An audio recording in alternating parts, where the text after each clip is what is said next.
Pernah kepikiran nggak sih kenapa ya kalau lagi krisis pemerintah tuh kayak tiba-tiba ngeguyur duit kemana-mana?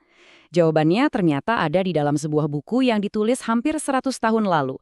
Nah hari ini kita bakal bedah The General Theory-nya John Maynard Keynes. Ini bukan sekedar buku teks loh, tapi sebuah revolusi pemikiran yang ngejungkir balikin dunia ekonomi selamanya. Ken sendiri pernah bilang, yang susah itu bukan nemulin ide baru, tapi lepas dari ide lama. Dan ini intinya. Coba bayangin, dia nggak cuma nawarin resep baru, tapi dia minta seluruh dunia buat ngelupain semua yang mereka tahu soal cara kerja ekonomi.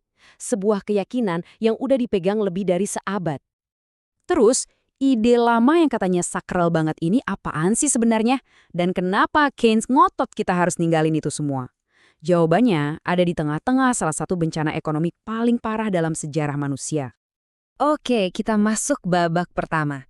Sebuah teka-teki raksasa. Jadi, ada sebuah dogma ekonomi yang dipercaya banget sama semua orang, tapi tiba-tiba datang krisis yang bikin dogma itu kelihatan konyol dan gak guna sama sekali. Nah, disinilah panggung buat Keynes disiapkan. Gini ceritanya. Dulu tuh para pemikir ekonomi percaya kalau ekonomi itu kayak mesin ajaib yang bisa sembuh sendiri. Teorinya bilang, pokoknya produksi aja barang nanti juga pasti ada yang beli. Artinya, pengangguran massal yang lama itu harusnya mustahil. Tapi tiba-tiba datang depresi besar. Jutaan orang nganggur bukan karena males, tapi karena emang nggak ada kerjaan. Mesin ajaib itu ternyata mogok total. Keynes punya analogi yang nyelekit banget buat ini. Dia bilang para ekonom lama itu kayak ahli matematika kuno yang ngotot kalau dua garis jajar itu nggak akan pernah ketemu. Pas mereka lihat kenyataan di lapangan garisnya ketemu, mereka malah nyalahin garisnya. Bukannya ngaku aturan yang salah, malah realitanya yang disalahin. Kata Keynes, udah cukup, waktunya ganti buku panduan. Nah, disinilah jagoan kita muncul. Bagian kedua, revolusi Keynesian. Ironisnya, Keynes ini anak emas dari sistem lama. Tapi kayak seorang reformis gitu, dia justru berani nantang iman yang udah ngebesarin dia dari dalam.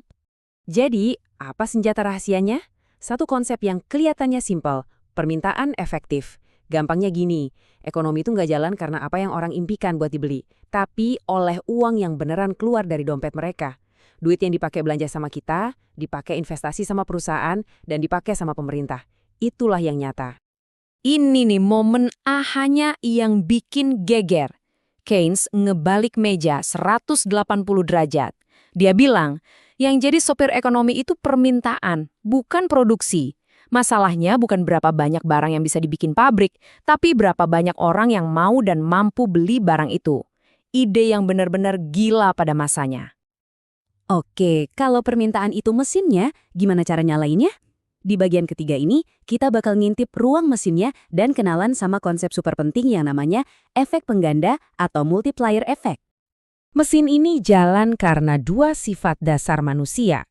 Satu, kalau kita dapat duit tambahan, pasti sebagian kita pakai buat belanja kan? Nah, yang kedua ini nih yang ajaib, efek pengganda. Uang yang kita belanjain itu kan jadi pendapatannya orang lain. Terus orang itu belanja lagi jadi pendapatannya orang berikutnya. Begitu terus, kayak bola salju yang ngegelinding makin besar. Biar gampang, kita pakai contoh aja ya. Bayangin ekonomi lagi loyo. Terus pemerintah turun tangan, keluarin uang $100 buat bangun jembatan. Duit $100 itu nggak hilang gitu aja. Itu jadi gajinya para pekerja jembatan. Anggap aja, dari gaji itu mereka pakai $90 buat belanja makan, minum, dan kebutuhan lain. Sisanya $10 mereka tabung. Nah, $90 yang dibelanjain tadi masuk ke kantong siapa? Ya ke pemilik warung, tukang sayur, penjual pulsa. Mereka jadi dapat pemasukan baru kan? Terus mereka belanja lagi, mungkin sebesar $81. Dan bola salju ini terus menggelinding. Kalau kita totalin semua perputaran uang ini, dari $100 jadi 90, jadi 81, dan seterusnya, uang modal $100 dari pemerintah tadi ternyata bisa ngasilin perputaran ekonomi total sampai $1.000. Ini dia keajaiban efek pengganda, modal kecil tapi dampaknya raksasa. Wah, kedengarannya hebat ya. Tapi kalau gitu, kok ekonomi bisa macet parah? Nah, di bagian 4 ini, kita bakal bahas kenapa mesin canggih ini bisa mogok. Dan kita bakal kenalan sama istilah keren dari Keynes, animal spirits. Keynes tuh sadar banget kalau manusia itu bukan robot. Keputusan bisnis, keputusan investasi, itu nggak cuma soal angka di atas kertas, tapi juga soal perasaan.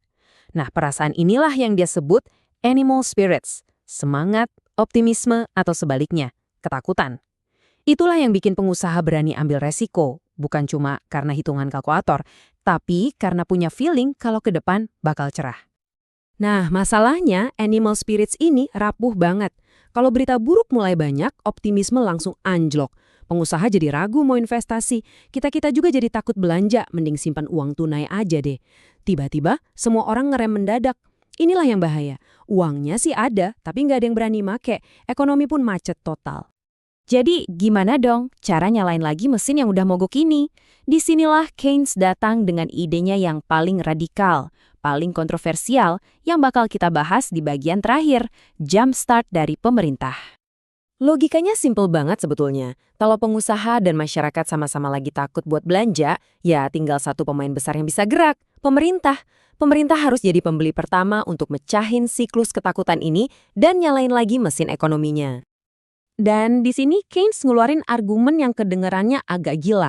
Dia bilang, anehnya, kita tuh kadang lebih bisa nerima kalau pemerintah buang-buang duit untuk hal yang jelas-jelas sia-sia daripada buat proyek yang mungkin ada sedikit nggak efisiennya. Kenapa? Karena yang penting itu bukan proyeknya, tapi gimana caranya uang itu bisa muter lagi dan mecahin kebuntuan. Ini dia contoh ekstremnya yang paling terkenal.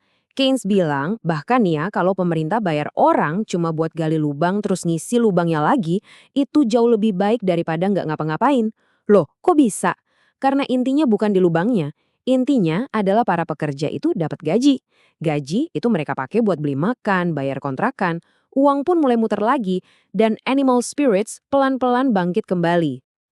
Jadi, apa sih warisan terbesar Keynes? Teorinya ini jadi semacam buku panduan wajib bagi pemerintah di seluruh dunia kalau lagi hadapin krisis. Dia yang meyakinkan kita kalau pengangguran itu bukan nasib, tapi masalah yang bisa diatasi. Dan yang paling penting, dia mengubah total cara kita melihat hubungan antara pemerintah dan ekonomi. Dan ini ngebawa kita ke pertanyaan terakhir. Udah hampir seabad berlalu, tapi ide Keynes ini masih relevan banget. Tiap kali Anda dengar berita soal paket stimulus atau bantuan pemerintah pas krisis, itu adalah jejak pemikiran Keynes yang lagi bekerja. Jadi, coba deh perhatiin di sekitar Anda. Di mana lagi ya Anda bisa nemuin jejak revolusi Keynes hari ini? Terima kasih sudah menyimak.